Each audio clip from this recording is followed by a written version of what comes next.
Well, it's massively intrusive to the lives of Gibraltarians, some of which are going to be under the Spanish tax residency net even though they actually live in Gibraltar. It's also harmful to our interests because we believe that it is going to hamper the development of our economy and that make the attraction of inward investment less easy, because some companies that are actually operating their business in Gibraltar may be caught by the Spanish tax residents.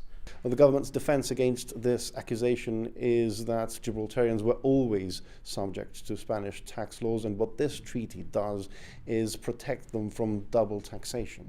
This is not about whether Gibraltarians actually live in Spain and should be paying tax in Spain or not. The normal principle should be that people should be taxed where they work or live, and companies should be taxed where they operate, where their main place of establishment is. This treaty turns those principles on its head by taxing Gibraltarians. Some Gibraltarians will fall within the Spanish tax net even though they actually live in Gibraltar, and some Gibraltar companies may fall within the Spanish tax net even though they operate in Gibraltar. If you compare a classic double taxation treaty with what the government has endorsed, it is completely different. A double taxation treaty would be neutral and fair. If you look at the UK-Spain double taxation treaty, it makes it clear that workers get taxed where they work, that companies get taxed where their permanent establishment is.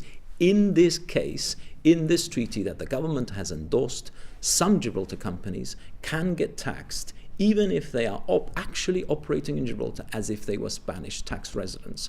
Some Gibraltarians who actually live in Gibraltar may get within the Spanish tax net even though they live here because they may have some assets in Spain, and they now will need to account to the Spanish tax authorities in a much more vigorous way, who may, and we all know that the Spanish states use their authorities to persecute their political and economic claims against Gibraltar, and Gibraltarians will be within the scrutiny of the Spanish state, and that is an unwelcome development because this is an arrangement endorsed by the government that is contrasted very differently to what a classic double taxation treaty would do. So what would you do? If you became the next chief minister, would you do away with this new treaty? Well, we cannot understand why this treaty has been entered into and endorsed by the government. It is, as we have called it, politically inexplicable. They say that it is about obtaining us getting off the blacklist. We would want Gibraltar to come off the blacklist, but not for any price.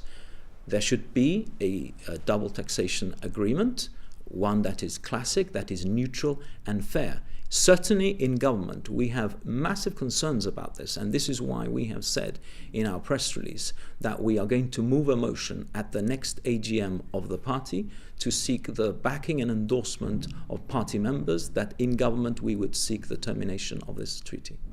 But this is a treaty signed by the UK and Spanish governments, so would the Chief Minister of Gibraltar have the authority and the power to do that? Well, the Chief Minister has said only recently in presenting this that the UK has signed it because he has consented to it and that he has an understanding with the UK that they will terminate the arrangement at his request. Well, in government, the GSD, if the motion at the next AGM is approved, would seek to terminate it.